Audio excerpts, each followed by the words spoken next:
এই বিশু, হলুদ জামা পরে ওই সুন্দরী মেয়েটা কে রে? ওই মেয়েটা, ও তো রিয়াজের মেয়ে কর্তা। রিয়াজের মেয়ে?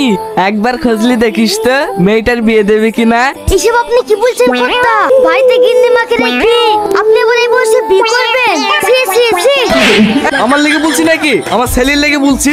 ও হ্যাঁ, ছোট বাবুর সাথে খুব ভালো মানাবে। আরে আমি এক দেখায় পছন্দ করে ফেলেছি গো, তুমি দেখলে তোমারও পছন্দ হয়ে যাবে। কি ব্যাপার জমিদার বাবু, আপনি আমাদের বাড়িতে আসেন আসেন বসেন। একটু ওইদিকে চলো, তোমার সাথে আমার পার্সোনাল কথা আছে। যা বলেন এখানে বলেন না। তোর পাড়া জমিদার বাবু আমার মেয়েকে দেখতে এসে তো। এই শোন, আমার যে জিনিসটা পছন্দ হয় সেই জিনিসটা আগে নিয়ে লেগে চল যাও। তোর ঘৃণা লাগে না? তুই যদি তোর ঘৃণা লাগে তো চলি জানো।